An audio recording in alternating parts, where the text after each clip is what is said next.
जब रजीम चेंज हुई है, मैंने क्लिप्स देखा इमरान रियाज साहब का। डिस्ट्रिक्ट ननकाना में किस कदर बड़ा ब्रेक थ्रू है ये पीटीआई के लिए। एनए की सीट से उन्होंने 70,000 वोट लिए, जबकि पीपी की सीट पे उन्होंने 36,000 वोट लिए। जिलाई चेयरमैन इनका अपना है। प्लान नहीं है बाद में अगर आपको वो टिकट नहीं देते तो फिर क्या होगा? मुझे पीटीआई की तरफ से ऑफर थी। अच्छा, एमएनए की सीट की, एमएनए की, एमपीए की। हमारा ये तय हुआ है कि मैं 122 में जलसे करवाऊंगा, वो 117 में करवाएंगे। जिसको खान साहब टिकट देंगे हम सारे उसके साथ चलेंगे। तो पगड़ी का मामला क्या है? हमने इससे पहले कभी देखा नहीं खान साहब को किसी के सर पे पगड़ी रखते हुए। यहाँ इंशाल्लाह तीनों हलकों में हम क्लीन स्वीप करेंगे अल्लाह के फजलो करम से। हमारा एक इत्तेहाद था वहाँ पे, जिसमें शामिल थे अबरार शाह साहब, गुड खान साहब, मुजाहिद अब्दुल्ला साहब और मैं था, बिलाल विरक साहब। अस्सलाम वालेकुम नाज़रीन, आप देख रहे हैं प्रोग्राम बागी क्यों और मैं हूं आपका होस्ट ज़ैनुल आबिदीन। नाज़रीन, हमारे साथ आज एक ऐसे मेहमान मौजूद हैं जिन्होंने बगावत की है। आज़ाद पहले वो इलेक्शन लड़ते थे, अब उन्होंने इमरान खान साहब के हकीकी आज़ादी के बयानिए का साथ देने का फैसला किया है। क्यों उन्हें पसंद आया है इमरान खान साहब का ये बयानिया, ये उनसे पूछेंगे और उसके साथ साथ पूछेंगे कि डिस्ट्रिक्ट ननकाना में किस कदर बड़ा ब्रेक थ्रू है ये पीटीआई के लिए। क्योंकि हमने देखा पिछली दफा आज़ाद हैसियत में वो इलेक्शन लड़े, एनए की सीट से उन्होंने 70,000 वोट लिए, जबकि पीपी की सीट पे उन्होंने 36,000 वोट लिए। और जो नून लीग का आबाई हल्का समझा जाता था, क्या अगली दफा पीटीआई के हाथ में आ चुका है और पूरे जिले में असर रसूख है इनका। जिलाई चेयरमैन इनका अपना है। क्या ये पूरा का पूरा माजरा चेंज करेगा डिस्ट्रिक्ट ननकाना का या नहीं? इन सवालात के जवाबात लेते हैं। तारक महमूद बाजवा साहब हमारे साथ मौजूद हैं। बहुत शुक्रिया सर, आप तशरीफ लाए। थैंक यू जी। अच्छा, मुझे ये बताएं कि पीटीआई आपने ज्वाइन की, ऐसा क्या नजर आया आपको? ऐसा क्या नजरिया में खूबसूरती नजर आई, कोई खास बात नजर आई? इमरान खान साहब के पर्सनैलिटी ने आपको जो है वो अपनी तरफ खींचा? क्या हुआ जो आप पीटीआई ज्वाइन कर रहे हैं? देखिए सर, बात यह है कि मैंने 2008 का इलेक्शन पीएमएल की टिकट पे लड़ा। ठीक है। 2013 में आज़ाद इलेक्शन, फिर 18 में दोनों सीटों पे आज़ाद, और अल्लाह के फजलो करम से बहुत कम मार्जिन से मैंने सीट लूज़ की मुस्लिम लीग से। पीटीआई तीसरे नंबर पे रही।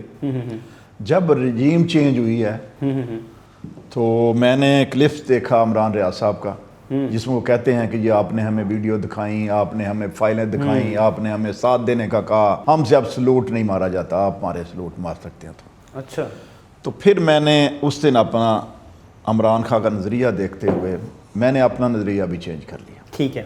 और मैंने इरादा कर लिया कि मैं अब पीटीआई में शामिल हो जाऊंगा। ठीक, ये 15/7/2022 की बात। ठीक। फिर उसके बाद मैंने तकरीबन 15-20 दिन ग्रेजुअली ज्वाइन किया आपने, मुख्तलिफ मुलाकातें हुई आपकी, मुलाकातें शुरू हो गई और फिर मैंने ज्वाइन कर ली। ठीक है। अच्छा, मुझे ये बताएं, आपने ज्वाइन तो की पीटीआई, आप कह रहे हैं कि आपको नज़रिया पसंद आया, तो फिर इमरान खान साहब के नज़रिए में तो यू टर्न भी शामिल है। कोई यू टर्न मारने का तो फिर प्लान नहीं है बाद में? अगर आपको वो टिकट नहीं देते तो फिर क्या होगा? देखिए जी, बात सुने, मैं ये नहीं कहता कि यू टर्न की आप बात करते हैं। अच्छा। तो बात यह है कि यू टर्न वाली बात नहीं है। अगर मैंने यू टर्न मारना होता तो पिछले इलेक्शन पे मुझे टिकटों की ऑफ़र थी। ठीक है। तो मैंने इस तरीके से नहीं गया कि उस किस जमात की तरफ से आपको टिकटों की ऑफर? मुझे पीटीआई की तरफ से ऑफ़र थी। अच्छा, एमएनए की सीट की? एमएनए की, एमपीए की, अपनी मर्जी से मशावरत से आप ले लें जिन बंदों को लेना है। ठीक। क्योंकि मैं समझता था कि मेरा एक तल्लक है मुस्लिम लीग से, तो अब इस वक्त जाना ये ख़ानदानी लोगों का काम नहीं है कि एक बंदा आपके साथ तल्लक उसका ठीक है बगैर किसी उज़र के उसको छोड़ के चले जाए। ठीक है, यानी ये 5 साल आप समझते हैं कि आपने कुर्बानी दी है नून लीग के लिए, आपकी जो वो दोस्ती थी वहाँ पे उसके? जी बिल्कुल ऐसे ही। ठीक। अब मजीद जो है वो कोई और कुर्बानी नहीं? नहीं देखिए, अब मुल्क के लिए कुर्बानी देंगे? अब कोई बात नहीं है, अब हम शामिल हो गए हैं। वक्त आता है टिकटों का। खान साहब से मेरी मुलाकात हुई थी तो मैंने कहा था कि मैं पार्टी में शामिल हो गया, मैं टिकटों की बात नहीं करता। आप क्या समझते हैं कि अगर एनए 111 की सियासत को देखा जाए, वहाँ पे बिलाल विरक साहब ने पिछली दफ़ा पीटीआई की सीट पर इलेक्शन लड़ा और वो अब नहीं लड़ेंगे, ये तो कंफर्म हो चुका है कि वो वापस अपने हल्के से लड़ेंगे। आप क्या समझते हैं पीटीआई का कोई और कैंडिडेट है ऐसा आपके कैलिबर का, आप जितने वोट हासिल कर सके? क्योंकि बिलाल विरक साहब के भी वोट तो आपसे कम थे। देखिए जी, अब वही पहली पीटीआई है, नया तो कोई बंदा शामिल नहीं हुआ। ठीक है। हम बिलाल साहब से मशावरत करके शामिल हुए हैं और हमने ये तय किया है, चूंकि वो 122 मेरा पुराना हल्का है एमपीए का, वहां से मैं बारी अक्सरियत से जीतता था। अच्छा। जो पिछला 2018 वाला इलेक्शन है उसमें भी मैंने वहां से सरफराज डोगर साहब ने इलेक्शन लड़ा, मैंने उनकी सपोर्ट की थी। ठीक है। तो वो 156 वोट से वो लूज किया उन्होंने, मुस्लिम लीग थे। पीटीए वहां भी तीसरे नंबर पे रही है। ठीक है। तो अब वही हल्का है पुराना, यहाँ पे वही पुरानी पीटीआई है। और मैं और बिलाल विरक साहब दोनों, हमारा ये तय हुआ है कि मैं 122 में जलसे करवाऊंगा, वो 117 में करवाएंगे। ठीक ठीक। आप ये समझिए कि जो उन्होंने वोट लिए थे, उनके जो अपने वोट थे या नजरिए के वोट थे, वो सारे अब कन्वर्ट हो जाएंगे मेरी तरफ। ठीक है। अच्छा, मुझे ये बताएं कि वहाँ के जो नजरियाती कारकुन हैं उनका रवैया कैसा रहा? जिस तरह से आप ज्वाइन करके पीटीआई जब वापस गए तो किस तरह का आपका कोई इस्तकबाल हुआ, या उन्होंने कोई किसी किस्म का गमो गुस्से का इजहार किया कि आप पीटीआई में क्यों आए इस तरह? देखिए जी, बात यह है कि जब अभी इमरान खान साहब ने अज़हार यकजहती के लिए कॉल दी थी, ठीक है, तो मुझे भी फ़ोन आया कि आप भी रैली निकालें। ठीक है। तो सांगला एलसीटी में सारे वर्कर जितने थे उन्हें इकट्ठे होके मैं जब अपने डेरा से रैली लेके गया, रैली नहीं रेला ही था एक बहुत बड़ा, अच्छा। अल्हम्दुलिल्लाह सब लोगों ने देखा। तो पीटीआई वर्करों ने पुरजोश तरीके से इस्तकबाल किया और वहाँ पे पार्टिसिपेट किया, वहाँ पे स्पीचेस भी की, वहाँ पे जहाँ पे हम रुके जाके। ठीक है, मतलब आप पूरी तरह से पीटीआई के नजरिए को सपोर्ट करेंगे, आपको टिकट मिले या ना मिले आप इस जी बात इंशाल्लाह हम इस बात के पाबंद हैं, हम पार्टी की पॉलिसी के पाबंद हैं कि जिसको खान साहब टिकट देंगे हम सारे उसके साथ चलेंगे।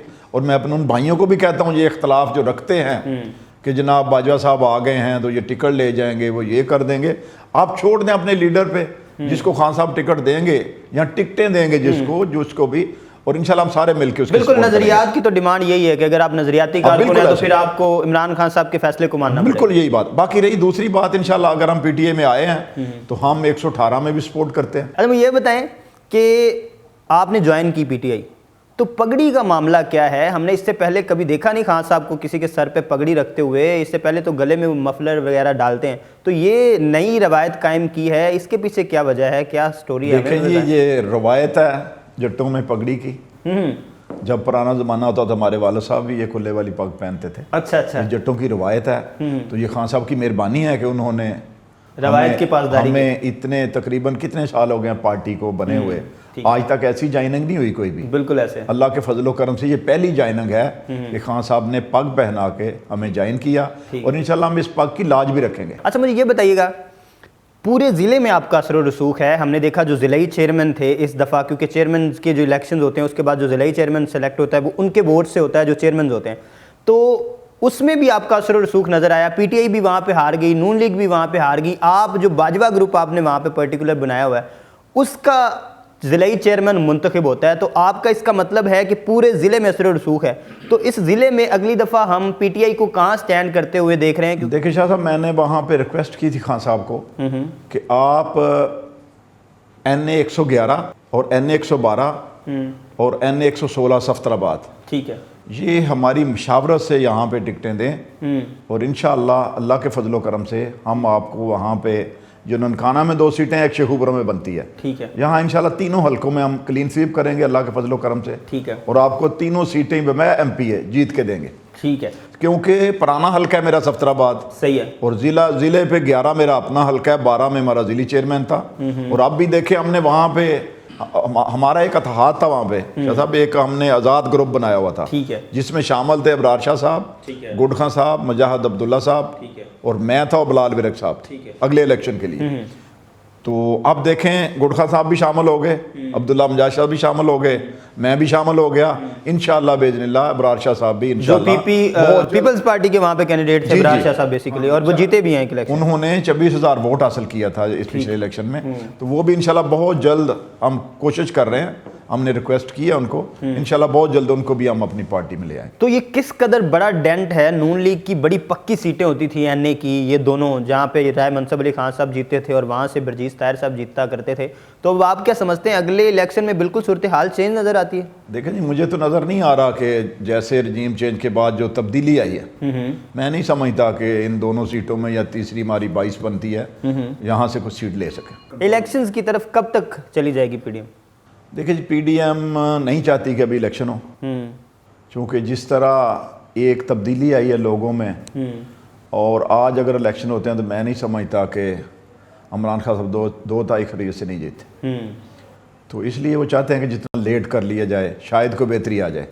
वो चाहते हैं कि किसी तरह से कोई डेंट को कंट्रोल किया जाए, कोई कंट्रोल किया जाए, और मेरे ख्याल से ये कंट्रोल नहीं होगा। जितना नाज़रीन हमारे साथ मौजूद थे तारक महमूद बाजवा साहब, जिन्होंने हमारे सवालों के जवाब दिए और उन्होंने बताया कि बेसिकली उन्होंने PTI ज्वाइन क्यों की, क्या टिकट लेने उनके नज़रिए में शामिल हैं या कि वो टिकट से बालातर हैं, वो समझते हैं कि अगर टिकट मिलती है या नहीं मिलती वो पीटीआई के नज़रिए को फॉलो करेंगे, उनका पीछा करेंगे और उनका साथ देंगे बाकायदा तौर पर। ये उन्होंने जवाब दिया। उसके साथ साथ उन्होंने बताया कि पगड़ी का क्या मामला है। बेसिकली पगड़ी का मामला हमने पहली दफ़ा देखा और उसके साथ साथ डिस्ट्रिक्ट ननकाना में किस कदर बड़ा डेंट पड़ा है नून लीग को और दूसरी पीडीएम जमातों को, ये भी उनसे हमने पूछा। आप क्या समझते हैं कि क्या वाकईतन एनए 111 और 12 का जो इलेक्शन है उसकी सूरत हाल मुख्तलिफ होगी तारिक महमूद बाजवा के ज्वाइन करने के बाद, या कि सूरत हाल वैसी रहेगी जैसे पिछली दफा रही? हमें कमेंट सेक्शन में जरूर बताइएगा। देखते रहिए बागी टीवी।